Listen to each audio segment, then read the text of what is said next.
अल्लाह आपके साथ है तो दुनिया में कोई भी आपका बाल नहीं बांका कर सकता है। हर मुसलमान अगर अल्लाह सेंटर्ड हो तो आज जो हालत है हमारे मुसलमानों की, मुसलमान क्या कोई भी मुल्क नहीं बचा। क्या आपने कभी सोचा है 57 इस्लामिक देश, अरबों की आबादी, अरबों का तेल, फिर भी एक छोटा सा इजराइल इन्हें बार बार धूल क्यों चटा देता है? क्यों ये देश कभी एकजुट नहीं हो पाते? और क्यों इनके महलों के नीचे भूख, बेरोजगारी और जिहाद का दलदल सड़ रहा है? आज मैं आपको उस नकाब के पीछे की सच्चाई दिखाने वाला हूं, वो सच्चाई जो आपको अंदर तक झकझोर देगी। क्योंकि जिस इस्लामिक वर्ल्ड को उम्मा कहा जाता है, वहीं आज हर मुल्क दूसरे की जड़ें काटने में लगा है। जहां तेल से अमीरी बहती है, वहीं इंसानियत सूख चुकी है। जहां मस्जिदें चमकती हैं, वहीं स्कूल और अस्पताल खंडहर बन चुके हैं। इस वीडियो में आप देखेंगे कि 57 मुस्लिम देशों के पास ताकत तो है, पर सोच गुलाम है। शरीयत की जंजीरें, धर्म की तानाशाही और औरतों पर पहरा, यही इनकी सबसे बड़ी बर्बादी है। और जब मैं आपको इनके असली आर्थिक आंकड़े, भूख से मरती आबादियां और IMF के आगे झुके हुए सर दिखाऊंगा, तब आपको समझ आएगा कि इस्लामिक एकता नाम की चीज दरअसल एक खूबसूरत झूठ है। तो तैयार रहिए, क्योंकि आज की ये कहानी सिर्फ 57 देशों की नहीं है। ये कहानी है उस सोच की जो खुद को अल्लाह का साम्राज्य कहती है, लेकिन जमीन पर अपनी औकात साबित नहीं कर पाई। चलिए फटाफट कमेंट करके बताइए, आप ये वीडियो भारत के किस शहर, किस गांव से देख रहे हैं? हमें असल में जानना है। एक लाइन में लिखिए, आप क्यों देख रहे हैं? जानकारी के लिए या सिर्फ तमाशा? अगर आप सच में एक सच्चे सनातनी हैं तो चैनल को सब्सक्राइब कर दीजिए, इससे हमारी आवाज और जोर से गूंजेगी। वीडियो को लाइक जरूर करें ताकि और लोगों तक ये सच्चाई पहुंचे। शेयर करें और टैग करें उन लोगों को जिन्हें यह देखना चाहिए। चलिए मिलकर ये संदेश फैलाते हैं। फटाफट कमेंट करें आपका शहर, गांव और एक लाइन वजह, बस इतना ही। क्या है 57 मुस्लिम देशों की औकात? क्यों ये चाहकर भी इजराइल को हरा नहीं पाते? 57 मुस्लिम देशों की शेखी बघारने वाले मुस्लिम आज भी क्यों कामयाब नहीं है? क्यों ये देश शरीयत, कानून, हिजाब, बुर्के में फंस कर रह गए हैं? क्या है इन 57 मुस्लिम देशों का काला सच? ऑयल इंडस्ट्री के दम पर फूलने वाले सऊदी की क्या हकीकत है? जानने के लिए वीडियो में आखिर तक बने रहें। आज पूरी दुनिया में 195 देश बसे हुए हैं, जिनमें ऑफिशियली 57 देश मुसलमानों के नाम पर दर्ज किए जा चुके हैं, जहां सिर्फ कट्टरता, जिहाद, तानाशाही, शरीयत कानून और महिलाओं पर पाबंदी का डंका बजता है। सोमालिया, पाकिस्तान, सूडान जैसे तमाम मुस्लिम देश आज इस्लामिकता का चोला पहने भीख मांगने को मजबूर हैं। सिर सजदे में है लेकिन पेट खाली है। बच्चों के हाथों में किताबों की जगह कटोरे हैं और महिलाओं पर इतने पहरे हैं कि उनकी जिंदगी नरक से बदतर बन चुकी है। IMF से हर साल भीख मांगने वाले तमाम मुस्लिम देश आज ऐसे हैं जो खुद को अमीर, तरक्कीशुदा और वेल सेटल्ड दिखाने की कोशिश करते हैं, लेकिन जब अंदरूनी सच बाहर झलकता है तब इनकी शान और शौकत हवा हो जाती है। आज दुनिया का दूसरा सबसे बड़ा धर्म इस्लाम है, जिसके भक्त 2 बिलियन से ज्यादा अलग अलग देशों में फैले हुए हैं। ये कुल जनसंख्या का लगभग 25% है, लेकिन अगर इनकी GDP का बही खाता उठाकर देखें तो उसमें GDP का आंकड़ा मुश्किल से $10 ट्रिलियन दिखाई देगा। जबकि इससे ज्यादा तो ड्रैगन उर्फ चीन GDP का मालिक बना बैठा है, जिसकी GDP करीब $19 ट्रिलियन है। लेकिन हाँ, GDP भले न बढ़े, बच्चे और परिवार जरूर बढ़ते रहते हैं। आज इनकी आबादी इतनी तेजी से बढ़ रही है जैसे पाकिस्तान की बढ़ती गरीबी और गिरती अर्थव्यवस्था। ये मुस्लिम न सिर्फ अपने देशों में फल फूल रहे हैं, बल्कि दीमक की तरह दूसरे गैर मुस्लिम देशों को भी खोखला करते जा रहे हैं। बेबसी, गरीबी और लाचारी का मुखौटा पहनकर दूसरे देशों की चौखट पर गिड़गिड़ाने वाले इन मुस्लिमों को जैसे ही किसी देश में पनाह मिलती है, ये अपनी जड़ें मजबूत करना शुरू कर देते हैं। और फिर शुरू होता है लव जिहाद, धर्मांतरण का गंदा खेल और जमीन पर कब्जा करने का सिलसिला, जिसके आज कई उदाहरण आपके सामने हैं। ऑस्ट्रिया, अमेरिका और ब्रिटेन जैसे तमाम देश आज बढ़ती कट्टरता और अपराधों को देखते हुए बांग्लादेश, यमन, सीरिया से आने वाले शरणार्थियों को अपने देश से खदेड़ने की कोशिश में लगे हैं। मुस्लिम इमिग्रेंट्स के खिलाफ मोर्चे खोले जा रहे हैं, उन्हें देश से बाहर निकालने के नारे लगाए जा रहे हैं। We want our country back जैसे कई नारों से आज कई देश गूंज रहे हैं। लेकिन ये शरणार्थी इतने चिकने घड़े हैं कि इन पर न तो बेइज्जती का असर होता है और न ही धुतकार का। 57 मुस्लिम देशों की हेकड़ी दिखाने वाले इन मुस्लिम देशों की अंदरूनी हालत इतनी जर्जर है कि आप भी देखकर दंग रह जाएंगे। तेल वाले देशों जैसे सऊदी अरब, कुवैत, कतर, दुबई को छोड़ दिया जाए तो बाकी सभी मुस्लिम देश गरीबी और युद्ध से जूझते हुए नजर आएंगे। और अगर ऑयल इंडस्ट्री भी ठप पड़ जाए तो सऊदी जैसे ऑयल बेस्ड इकोनॉमी वाले देश भी महज एक रेगिस्तान का अधमरा टुकड़ा बनकर रह जाएंगे, जहां पीने को पानी तक नसीब नहीं होगा। और खाना तो सिर्फ सपनों में ही दिखाई देगा। आज 57 मुस्लिम देशों में से 30 मुस्लिम देश ऐसे हैं जिनकी 40% आबादी गरीबी रेखा से नीचे जीवनयापन कर रही है, जबकि सोमालिया की तो 70 से 74% आबादी अंतरराष्ट्रीय गरीबी रेखा से नीचे मापी गई है, जहां एक व्यक्ति पूरे दिन हाथ पैर मारने के बाद मात्र $2.17 जेब में लेकर घर लौटता है। अब उसमें खाना खाए, बच्चों का खर्च उठाए या कर्ज चुकाए, ये सोचना भी मुश्किल हो जाता है। रिपोर्ट्स बताती हैं कि सोमालिया में आज इतनी भूखमरी है कि 71 लाख लोग अपने रोज के खाने की पूर्ति भी नहीं कर पा रहे हैं। वहीं 18 लाख बच्चे ऐसे हैं जो कुपोषण का शिकार बन चुके हैं। जनवरी और नवंबर 2022 के बीच स्वास्थ्य केंद्रों और अस्पतालों में भूख से संबंधित कारणों से कम 1049 बच्चों की मौत हो गई और कई बच्चों की मौत का तो कोई रिकॉर्ड भी नहीं है।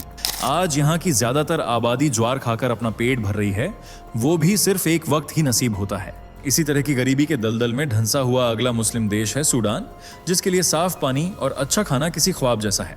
बच्चे अक्सर तरसी हुई आंखों से चारों तरफ खाना ढूंढते रहते हैं और जिस उम्र में पढ़ाई का बोझ कंधों पर डालकर स्कूल भेजा जाता है, उस उम्र में बच्चे यहाँ भीख मांगने पर मजबूर हैं, क्योंकि 1 करोड़ से ज्यादा आबादी वाले इस देश में 82% जनता गरीबी में जिंदगी गुजार रही है। वहीं अगर ग्रामीण इलाकों में चले जाएं तो कच्चे मकान, ठंडे पड़े चूल्हे और भूख से बेहाल लोग गरीबी की ऐसी झलक पेश करते हैं कि आपकी आंखें भी नम हो जाएंगी।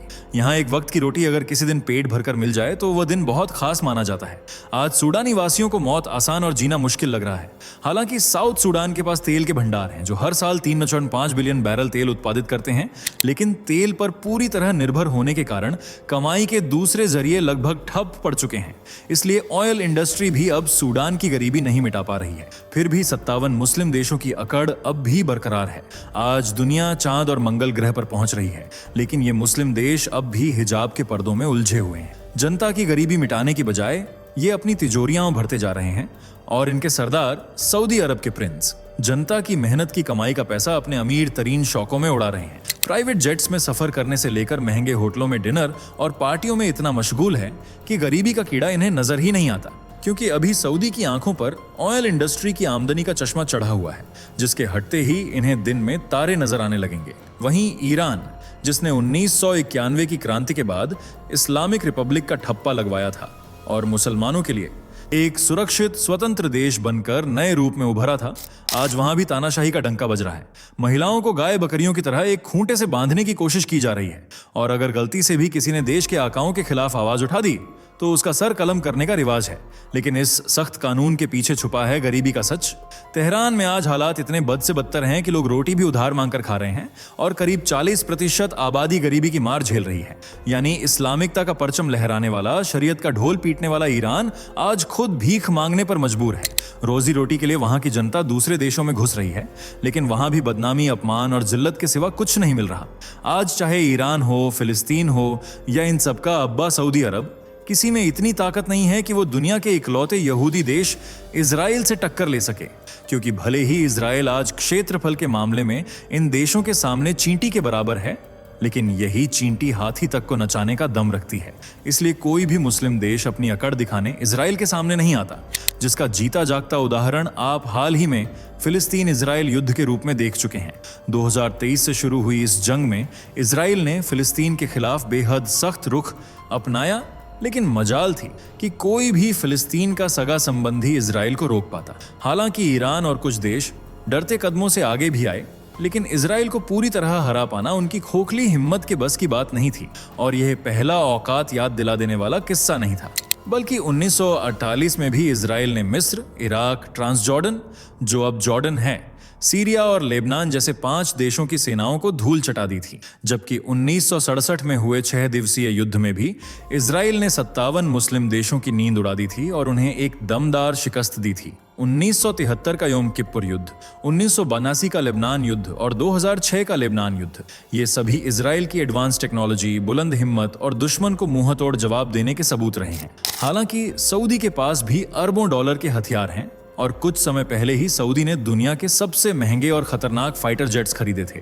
लेकिन जब यमन के हूथी विद्रोहियों ने सऊदी पर छोटे छोटे ड्रोन से हमला किया तो सऊदी के हथियार मुंह देखते रह गए। वहीं इजराइल ने जब कतर के घर में घुसकर उस पर हमला किया तो कतर भीगी बिल्ली बनकर अमेरिका से मदद की भीख मांगने पहुंच गया, क्योंकि आज इन देशों के पास तेल से मिली अमीरी तो है, लेकिन बहादुरी शिक्षा की तरह गड्ढे में दफन है। आज चाहे सऊदी हो या सूडान, यहाँ मॉडर्न एजुकेशन से ज्यादा मदरसों में इस्लामिक बातें, अपनी बढ़ाई चढ़ाई और दूसरे धर्मों को नीचा दिखाने का पाठ पढ़ाया जाता है। इसलिए इन देशों में शिक्षा की कमी ने इन्हें अंतर्राष्ट्रीय स्तर पर कमजोर बना दिया है और अनपढ़ प्रवृत्ति के कारण ही आज ये देश अंतरिक्ष की गहराइयों स्पेस प्रोजेक्ट से कोसों दूर हैं, जबकि 21वीं सदी में भी 90 के दशक की सोच लिए बैठे हैं। आज 57 में से आधे ऐसे देश हैं जहां लोकतंत्र का नाम मिट्टी में मिल चुका है। इन देशों में या तो राजा की तूती बोलती है या फिर मुल्ला का दबदबा है। ईरान आज मुल्ला शाही के लिए जाना जाता है, जबकि सऊदी राजशाही का अड्डा बन चुका है। पाकिस्तान में फौज का शासन है और कतर, कुवैत, ओमान में राजकुमार देश को कमाई का जरिया और जनता को हाथों की कठपुतली मानते हैं। ट्रांसपेरेंसी इंटरनेशनल की रिपोर्ट में खुलासा किया गया है कि आज दुनिया के 20 भ्रष्ट देशों में से आधे मुस्लिम देश ही हैं जिन पर भ्रष्टाचार और रिश्वत की चर्बी चढ़ी हुई है और जो गैर मुसलमानों के साथ साथ अपने ही लोगों को भी डुबाने की फिराक में लगे हुए हैं। जी हां, 57 मुस्लिम देशों का हवाला देकर दुनिया में अपनी धाक जमाने वाले ये देश आज एक दूसरे का ही सर कलम करने में लगे हुए हैं। सऊदी अरब जो सुन्नी मुस्लिम देश है, वो शिया मुस्लिम देश ईरान का कट्टर जानी दुश्मन बना हुआ है। कभी ईरान यमन के हूथी विद्रोहियों को हथियार देकर सऊदी को खत्म करने की शह देता है तो कभी सऊदी उनके खिलाफ षड्यंत्र रचता है। कभी हिजबुल्लाह लेबनान में सुन्नी इलाकों पर हमला करता है तो कभी सुन्नी विद्रोही शिया सरकार के खिलाफ मोर्चा खोल देते हैं। इस तरह ये मुस्लिम देश आपस में सौतनों जैसा बर्ताव रखकर एक दूसरे को खत्म करने की फिराक में लगे रहते हैं। और सीरिया, लेबनान, इराक तो अक्सर युद्ध के धमाकों से गूंजते रहते हैं। सीरिया में तो हाल इतना खराब है कि शिया और सुन्नी हर वक्त युद्ध के मैदान में उतरकर लड़ते रहते हैं और आग में घी डालने का काम करते हैं दूसरे मुस्लिम देश। शिया गिरोहों को ईरान हथियार और पैसा भेजता है, जबकि सुन्नियों को समर्थन देते हैं सऊदी, तुर्की और कतर। इसी आपसी रंजिश की वजह से सीरिया तबाह और बर्बाद हो चुका है। वहीं तालिबान ने अफगानिस्तान पर कब्जा कर वहां कट्टरता का मोर्चा खोल रखा है। महिलाओं का घर से बाहर निकलना अब नरक में कदम रखने जैसा हो गया है। दिन दहाड़े हिजाब न पहनने पर उन्हें मार दिया जाता है और दुष्कर्म की घटनाएं आम हो गई हैं। जबकि पाकिस्तान की रोजी रोटी का जरिया IMF है, जिससे भीख मांग मांग कर पाकिस्तान अपनी आवाम का पेट पाल रहा है और साइड इनकम के लिए आतंकवाद को पनाह दे रहा है। ये हाल है आज 57 मुस्लिम देशों का, जहां सामाजिक असमानता, कट्टरता, जिहाद, आतंकवाद, गरीबी, लाचारी, भूखमरी और उधारी का खाता खुला है। लेकिन झूठी शानो शौकत और दिखावे में इनका फिर भी कोई मुकाबला नहीं कर सकता। वैसे आप किस देश से ताल्लुक रखते हैं, कमेंट में जरूर बताइएगा। अगर वीडियो पसंद आई हो तो इसे लाइक और शेयर करें और चैनल को सब्सक्राइब जरूर करें। धन्यवाद। दोस्तों, आपकी स्क्रीन पर 2 और वीडियो दिख रही हैं, जिसे देखने के लिए आप स्क्रीन पर क्लिक करें। दोनों देखिएगा, बहुत अच्छी वीडियो बनी है।